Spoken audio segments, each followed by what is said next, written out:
Assalamualaikum warahmatullahi wabarakatuh. Saya sengaja akan menjelaskan mengenai penyebaran Islam di Asia Tenggara. Jadi pertama penjelasan mengenai teori-teori penyebaran Islam.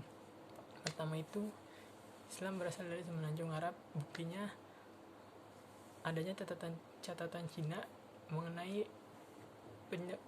perdagangan Arab di Asia Tenggara. Lalu yang kedua, adanya perkumpulan pedagang Arab di Asia Tenggara. Yang ketiga, adanya kesamaan tulisan dan kesetaraan dengan Arab. Lalu yang kedua, Islam berasal dari Mesir.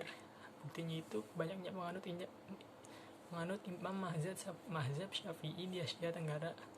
Lalu yang kedua, adanya hubungan antara raja-raja Aceh dan raja-raja Mesir. Ketiga itu, Islam berasal dari Persia. Buktinya banyaknya penganut Syiah pada masa awal kedatangan Islam. Lalu yang kedua, penggunaan kata Syah pada raja-raja di Asia Tenggara. Lalu yang keempat, Islam berasal dari India. Buktinya itu adanya hubungan dagang antara pedagang-pedagang India dengan pedagang di Asia Tenggara. Lalu yang kedua, batu marmer pada batu nisan Malik Al-Saleh di Pasai yang menyerupai India, yang ada di India. Jadi penyebaran Islam itu lewat beberapa cara, yaitu lewat perdagangan, pernikahan, islamisasi raja, dan dakwah.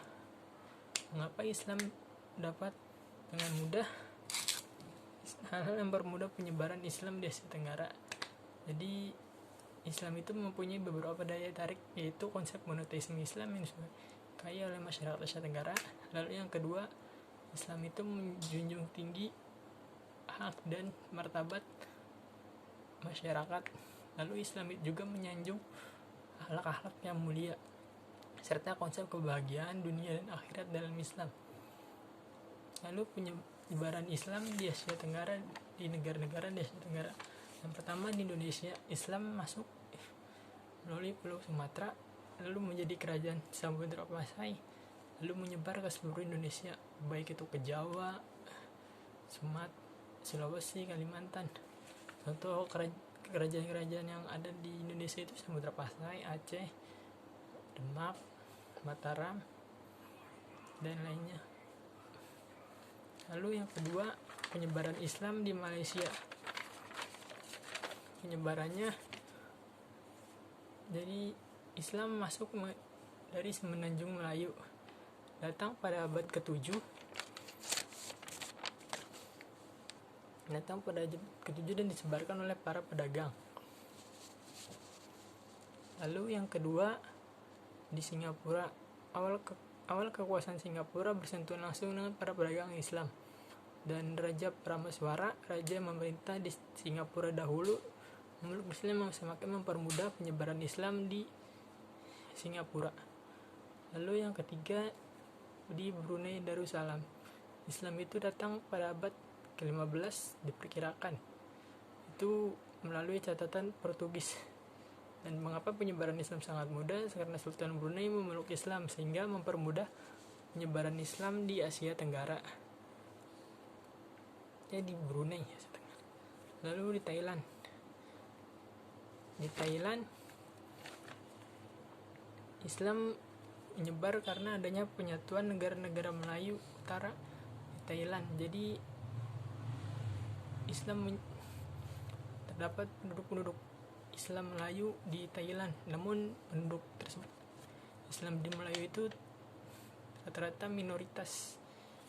Lalu di Filipina,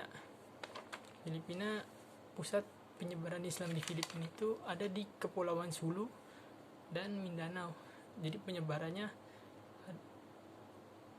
Tuan Masaika, seorang penguasa di sana, datang dan menyebarkan Islam. Lalu keturunan-keturunannya menjadi komunitas muslim, inti komunitas muslim di sana. Lalu yang keempat, selanjutnya penyebaran Islam di Myanmar. Nah, penyebaran Islam di Myanmar itu ada dua tipe, yaitu di daerah Arakan dan daerah Pagan. Di daerah Arakan itu diperkirakan pada abad ke-7 dan disebarkan oleh pedagang-pedagang Islam yang ada di sana. Dan sedangkan di daerah Pagan pada abad ke-9 disebarkan oleh pedagang Islam juga, namun caranya dengan menetap lalu menikah dengan para perempuan-perempuan di sana. Sekian penjelasan dari saya, kurang lebihnya mohon maaf. Terima kasih.